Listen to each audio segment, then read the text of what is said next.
Hi everyone, my name is Kara Vaughn and I am the TPAC coach this year at Bearden High School. This tutorial is to go over the expectations for the device used by our students at Bearden and just general information about the device deployment process. A lot of people will ask in the community, why do your students have the MacBook Pros? Knox County Schools' goal is to engage our students and make education relevant. It's critical for our schools to continue to effectively and fully prepare our students to be college and career ready and to be leaders of tomorrow. Bearden High School takes part in what is called a PLE environment. PLE stands for Personalized Learning Environment. Our goal is that the device would allow each student to go more in depth on the topics that they need. The objective of this tutorial is to review with students and parents about the guidelines, expectations, and policies surrounding the use of technology devices. At this time, I would like to show you where you can locate the technology device procedures and expectations. On Bearden's homepage, you will click on Dog Day and Device Deployment. When you scroll down, step 3, read the device procedures and expectations document. So we'll click here and you get a PDF document that goes much more in depth over the expectations and procedures for our students at Bearden High School. So as I go through this and you see page numbers, that's actually the document that I am referencing. That is a Knox County Schools document and is backed up by Knox County School Board policy. If we take a look at page 3 and 4, the care of the district technology device is the student's responsibility. Students should not lend their device to another person. Students should never leave the device unattended, and students need to ensure that they are charging their device on a nightly basis at home so that when they bring it to school it is fully charged and ready to go each day. Failure to bring their MacBook Pro or other class materials does not release a student from his or her classwork responsibilities. If a student was to graduate early, withdraw from Bearden, take on long-term suspension, expulsion, or transfers to another school, it is the student's responsibility to return the device immediately to Bearden High School. It is the property of Knox County Schools and may be collected and inspected at any time. Students have no right to privacy for any material on a district technology device. Each technology device has a unique serial number and asset tag. Students should not modify or remove the tag. Students should not write on, draw on, or add stickers or labels directly to the technology device. No form of tampering will be permitted. It is the student's responsibility to back up projects, assignments, and any content associated with any class. Your students have access to a Google Drive account via their Knox Schools account, and they have unlimited storage within that. So please have your student reach out to a teacher or myself if they would like more information about how to back up that content into the Google Drive. Students with Apple products may add their iTunes account to their device. This information may be inspected on the district technology device, and inappropriate graphic or offensive material may be removed. If a student's technology device is not working or is damaged, students should report the problem immediately to the help desk. And I'll talk more about that here in a moment. If a student's device is lost or stolen, the student should report the loss immediately to the administration. If the device is stolen off campus, a police report must be filed. Students are responsible for using the technology device according to school and district policies and procedures, which again you can find on our website under the Dog Day information. If a student's device was to be stolen while on campus, you can see here the student would need to immediately contact their grade level principal. The grade level administrator will then contact the school security officer along with a parent. The school security officer will then contact local law enforcement if necessary and will do the investigation. This team will work together to identify what the possible ramifications are and how to proceed. Devices, keep in mind, are devices and can only take so much. They should never be picked up by the lid. Students should close the technology device before it is picked up. They should use the school-issued protective covering. When carrying the device to and from campus, it is expected that it will be carried in a backpack, bag, or other carrying case. We recommend that students use a backpack. The device should always be placed with the port side facing up to keep pencil, lead, and other debris from jamming the ports.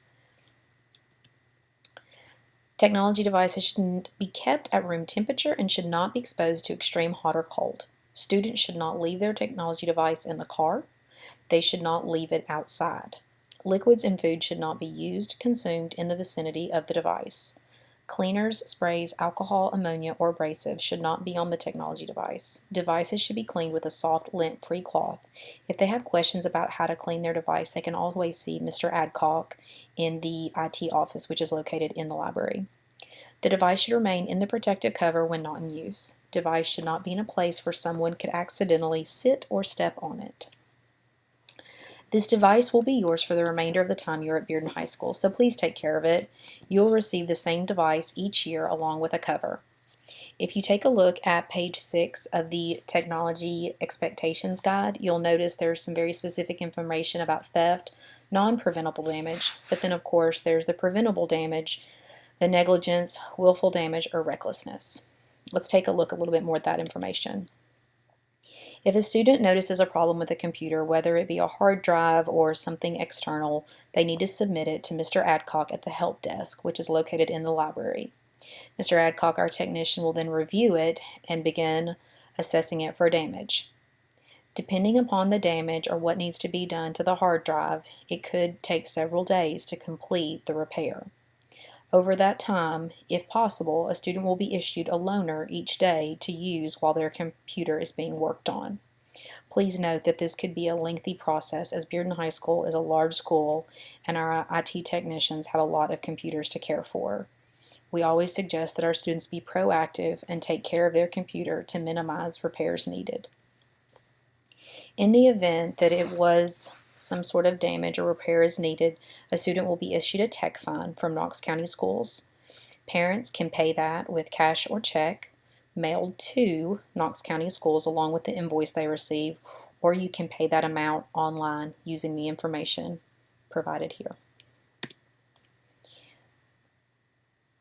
This chart gives you some estimated repairs or replacement parts, depending upon the damage.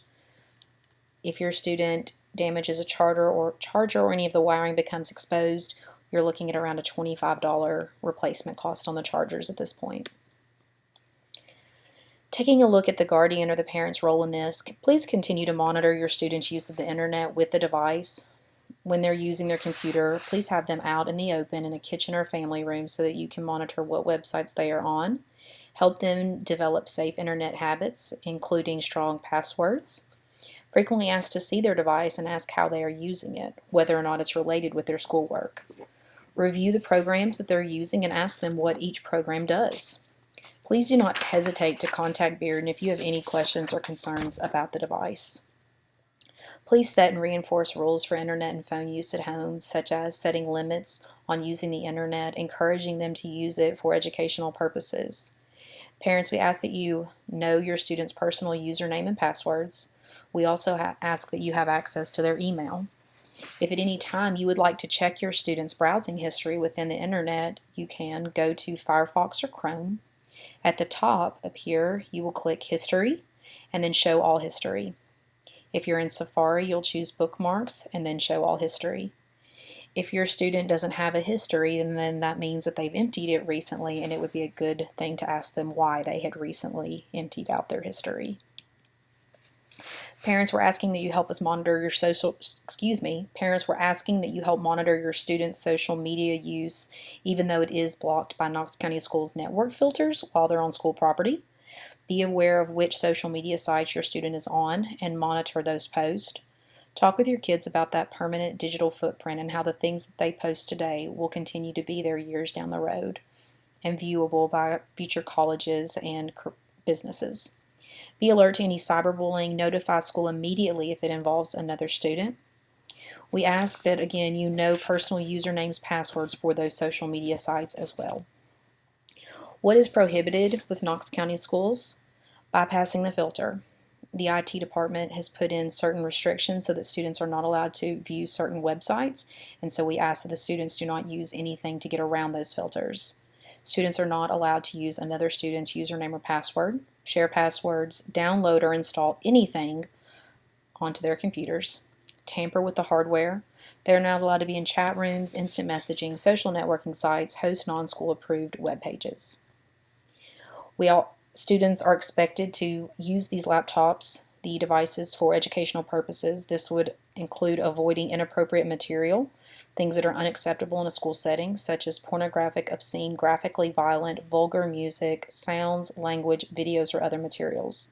Do not download or transfer through any type of external drive. Additional information on these can be found in the Technology Device Procedures and Expectations packet. Now let's take a look at the overview of the deployment process.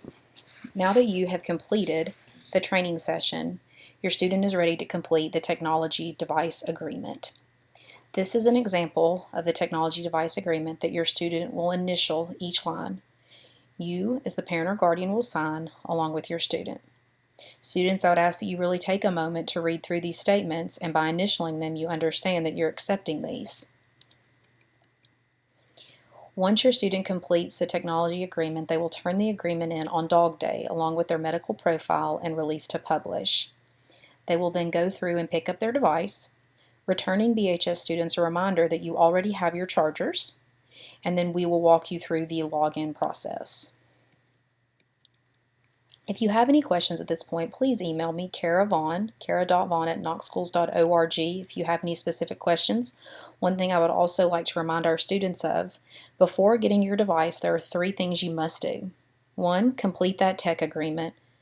2, complete this training. And the third thing is that if you have any outstanding tech fines, those fines must be paid.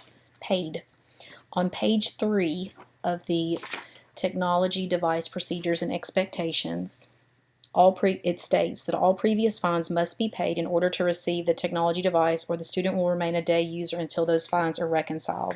So students, if you have outstanding tech fines, please make sure you're taking care of those before you show up to get a computer. And again, if you have any questions, please contact me at kara.vaughn@knoxschools.org.